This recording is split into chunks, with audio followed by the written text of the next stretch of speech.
నమస్కారం ETV news కు స్వాగతం। Telangana public service commission chairman గా మాజీ డీజీపీ మహేందర్ రెడ్డి నియామకానికి గవర్నర్ తమిళిసై సౌందరరాజన్ ఆమోదం తెలిపారు। ఈ మేరకు టీఎస్పీఎస్సీ చైర్మన్ పదవికి మహేందర్ రెడ్డి పేరును ప్రతిపాదిస్తూ ప్రభుత్వం చేసిన సిఫారసుకు గవర్నర్ ఆమోదముద్ర వేశారు। గత ఏడాది జరిగిన పేపర్ లీకేజీ ఘటనలకు సంబంధించి ఇటీవలే చైర్మన్ పదవికి ఐఏఎస్ అధికారి జనార్దన్ రెడ్డి సహా ఇతర సభ్యులు తమ పదవులకు రాజీనామాలు చేశారు।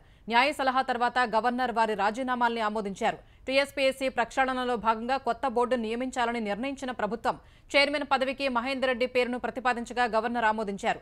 ఖమ్మం జిల్లా మధిర మండలం కిష్టాపూర్లో జన్మించిన మహేందర్ రెడ్డి 1968లో ఐపీఎస్కి ఎంపికయ్యారు। ఉమ్మడి ఆంధ్రప్రదేశ్ తెలంగాణలో వేర్వేరు హోదాల్లో పనిచేసిన ఆయన 2017లో తెలంగాణ ఇన్ఛార్జ్ డీజీపీగా బాధ్యతలు తీసుకున్నారు।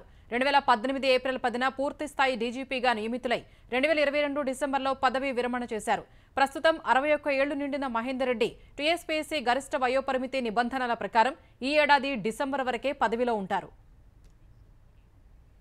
తెలంగాణలో ఖాళీగా ఉన్న 2 గవర్నర్ కోట ఎమ్మెల్సీలకు తమిళిసై ఆమోదం తెలిపారు। ఎమ్మెల్సీలుగా తెలంగాణ జనసమితి అధ్యక్షుడు కోదండరాం, మీర్ అమీర్ అలీఖాన్ నియామకానికి ఆమోదం తెలుపుతూ గవర్నర్ ఉత్తర్వులు జారీ చేసింది।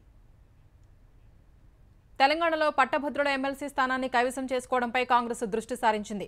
భారాస ఎమ్మెల్యే పల్లా రాజేశ్వరరెడ్డి రాజీనామాతో ఖాళీ అయిన ఉమ్మడి ఖమ్మం, నల్గొండ, వరంగల్ జిల్లాల ఎమ్మెల్సీ పట్టభద్రుల నియోజకవర్గంలో కొత్త ఓటర్ల నమోదుపై దృష్టి సారించాలని ముఖ్యమంత్రి రేవంత్ రెడ్డి ఆయా జిల్లాల నాయకుల్ని కోరారు।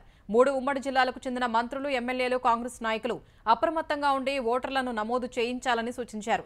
ఈ నియోజకవర్గంలో కొత్త ఓటర్ల నమోదుకు తుది గడువు ఫిబ్రవరి 6న ముగుస్తున్నందున ఆలోపు అర్హులైన ప్రతి ఒక్కరిని ఓటరుగా నమోదు చేయించే బాధ్యత పార్టీ నేతలు తీసుకోవాలని రేవంత్ సూచించారు। మూసీ నది అభివృద్ధి అసాధ్యమన్న మాటలు నిజం కాదని నిరూపిస్తామని తెలంగాణ ఐటీ పరిశ్రమల శాఖ మంత్రి శ్రీధర్ బాబు తెలిపారు।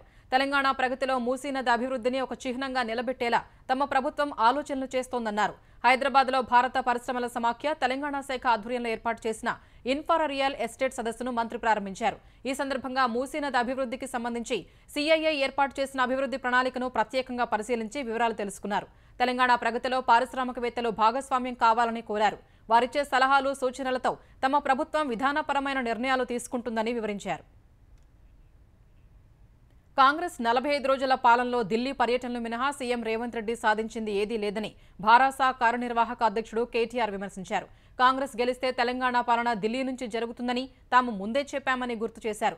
మీడియాతో ఇష్టాగోష్ఠిగా మాట్లాడిన కేటీఆర్ రైతు భరోసా ప్రారంభించామని దావోస్ వెళ్లి ముఖ్యమంత్రి రేవంత్ రెడ్డి పచ్చి అబద్దాలు చెప్పారని ఆరోపించారు। అంతర్జాతీయ వేదికలపై అబద్దం చెప్పిన సీఎం రేవంత్ తెలంగాణ రైతులకు క్షమాపణ చెప్పాలని కేటీఆర్ డిమాండ్ చేశారు। రాష్ట్రం దివాళా తీసిందని చెబుతూనే ముఖ్యమంత్రికి కొత్త క్యాంపు కార్యాలయం ఎందుకు కడుతున్నారని కేటీఆర్ ప్రశ్నించారు। కేవలం భేషజాల వల్లనే రేవంత్ రెడ్డి ప్రగతి భవన్ వాడలేదన్నారు। అవసరం లేని భవనాలు కట్టడానికి రేవంత్ రెడ్డికి డబ్బులు వస్తున్నాయి కానీ రైతు బంధు నిధులు వేయడానికి రావట్లేదన్నారు। ఒకప్పుడు ప్రభుత్వ సలహాదారులు వద్దని కేసు వేసిన రేవంత్ ఇప్పుడు రాజకీయ నిరుద్యోగుల్ని సలహాదారులుగా నియమించుకుంటున్నారని ధ్వజమెత్తారు। కాంగ్రెస్ నేతలు ఎన్ని రకాలుగా దృష్టి మరల్చే ప్రయత్నాలు చేసినా 420 హామీల అమలు చేసేలా వెంటాడుతామన్నారు। ఆంధ్రప్రదేశ్కు ఏకైక రాజధానిగా అమరావతినే కొనసాగించాలంటూ భూములు ఇచ్చిన రైతులు 1500వ రోజు ఉధృతంగా నిరసనలు తెలిపారు। అమరావతిని నాశనం చేయాలనుకున్న జగన్ను వచ్చే ఎన్నికల్లో ఓడించడం ద్వారా రిటర్న్ గిఫ్ట్ ఇస్తామని వెలగపూడిలో రైతులు హెచ్చరించారు। ఇటీవల మరణించిన దళిత ఐకాస నేత గడ్డం మార్టిన్ లూథర్కు నివాళులర్పించారు। మందడం గ్రామంలోని దీక్షా శిబిరంలో ఏకైక రాజధానిగా అమరావతినే కొనసాగించాలని నినాదాలు చేశారు। 1500 రోజులుగా చేస్తున్న పోరాటానికి మరో 2 నెలల్లో న్యాయం జరుగుతుందని రైతులు, మహిళలు ధీమా వ్యక్తం చేశారు। అమరావతికి పునాదిరాయి వేసిన చంద్రబాబే రాజధానిని పూర్తి చేస్తారని రాయిపాటి శైలజ అన్నారు। మందడంలో రైతుల సభకు శాసనమండలి మాజీ చైర్మన్ మహమ్మద్ షరీఫ్ ముఖ్య అతిథిగా హాజరు కాగా తెలుగుదేశం నేతలు శ్రావణ్ కుమార్, దేవినేని ఉమా దీక్షకు మద్దతు తెలిపారు। వచ్చే ఎన్నికల్లో ఓడిపోతాననే విషయం జగన్ కు అర్థమైందని వెలగపూడిలో రైతులకు మద్దతు ప్రకటించిన సిపిఐ ఏపీ కార్యదర్శి రామకృష్ణ అన్నారు। వైకాపా తరఫున ఎవరు నిలబడినా పరాజయం తప్పదన్నారు। ఓడినా విచారం లేదంటూ వ్యాఖ్యానించడం ద్వారా ముఖ్యమంత్రి జగన్ తన ఓటమిని ఎన్నికలకు ముందే అంగీకరించారని తెలుగుదేశం జాతీయ ప్రధాన కార్యదర్శి నారా లోకేష్ అన్నారు। జగన్ హ్యాండ్సప్, వైకాపా ప్యాకప్ అంటూ సామాజిక మాధ్యమం ఎక్స్లో లోకేష్ పోస్ట్ చేశారు। 2024లో జగన్ ఇక ఉండరన్న లోకేష్ ఈ ఏడాదికి బై బై జగన్ అంటూ ట్వీట్ చేశారు। ఇదే సమయంలో అమరావతి కోసం రైతులు చేస్తున్న పోరుపై ప్రశంసలు కురిపించిన లోకేష్ కుట్రలు, కుతంత్రాలు, కుయుక్తులకు ఎదురొడ్డి అమరావతి నిలబడిందని అన్నారు। ప్రజా రాజధాని కోసం 1500 రోజులుగా పోరాడుతున్న రైతులకు ఉద్యమాభివందనాలు తెలిపారు। అమరావతి కోసం పోరాడుతూ ప్రాణాలు కోల్పోయిన వారికి నివాళులర్పించిన లోకేష్ వారి ఆశయం త్వరలోనే నెరవేరుతుందని అన్నారు। అధర్మంపై ధర్మం విజయం సాధిస్తుందని పేర్కొన్నారు।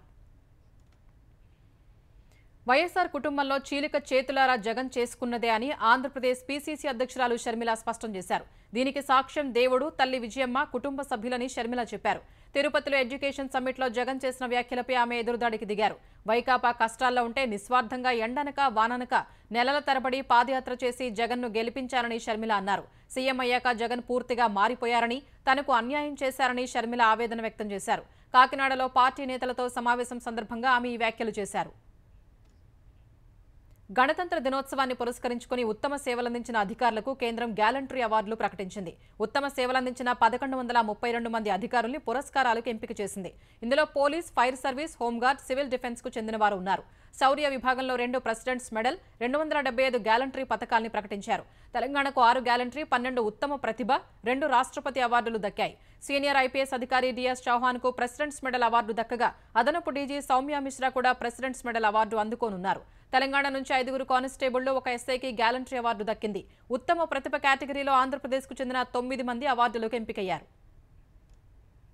ఆదాయానికి మించిన ఆస్తుల కేసులో రెరా కార్యదర్శి బాలకృష్ణను ఏసీబీ అధికారులు అరెస్టు చేశారు.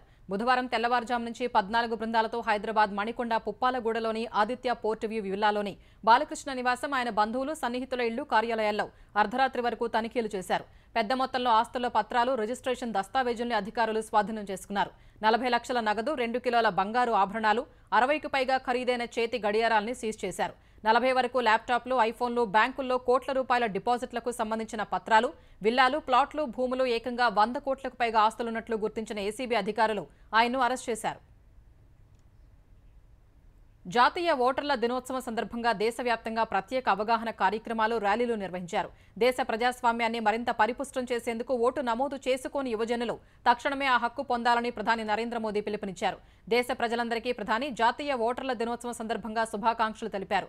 ఓటు వేయడం మనందరి హక్కు అని తెలంగాణ గవర్నర్ తమిళిసై అన్నారు. హైదరాబాద్ జేఎన్టీయూలో ఏర్పాటు చేసిన కార్యక్రమంలో పాల్గొన్న ఆమె పోలింగ్ రోజున ఓటు వేయకుండా విహారయాత్రలకు వెళ్లడం సరికాదని తెలిపారు. ఓటు హక్కు ద్వారా దేశ భవిష్యత్తును మార్చడంలో ప్రతి పౌరుడిది ప్రధాన పాత్ర అని ఆంధ్రప్రదేశ్ గవర్నర్ అబ్దుల్ నజీర్ అన్నారు. దేశ అభివృద్ధి గమనాన్ని నిర్దేశించడంలో పౌరులు తమ బాధ్యతను నెరవేర్చాలని సూచించారు. ప్రజల ఓట్లు తీసేయడం లేదా మార్చేసే ఓట్ల దొంగలు ఏపీలోకి చొరబడ్డారని తెలుగుదేశం అధినేత చంద్రబాబు అన్నారు.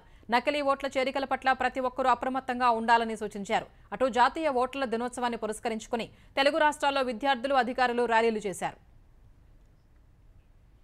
దేశ ప్రజాస్వామ్య పునాదులపై కేంద్ర ఎన్నికల సంఘం దాడి చేస్తోందని, ఇది అన్యాయమని కాంగ్రెస్ విమర్శించింది. వీవీప్యాట్ల అంశంలో విపక్ష ఇండియా కూటమి నేతల్ని కలిసేందుకు సీఈసీ నిరాకరించడంపై హస్తం పార్టీ విమర్శనాస్త్రాలు సంధించింది.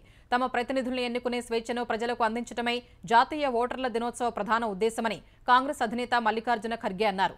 ప్రస్తుతం స్వతంత్రంగా వ్యవహరించాల్సిన రాజ్యాంగబద్ధ సంస్థల్ని పరిరక్షించుకునే దశలో ఉన్నామని ఖర్గే అన్నారు. స్వతంత్ర సంస్థ అయిన ఎన్నికల సంఘం ప్రతిపక్ష నేతల్ని కూడా కలవడానికి నిరాకరిస్తోందని ఏఐసీసీ ప్రధాన కార్యదర్శి జయరాం రమేష్ విమర్శించారు. ప్రతిపక్ష ఇండియా కూటమి నేతల్ని కలిసేందుకు కేంద్ర ఎన్నికల సంఘం నిరాకరించడం దేశ ప్రజాస్వామ్య పునాదులపై దాడేనని మండిపడ్డారు.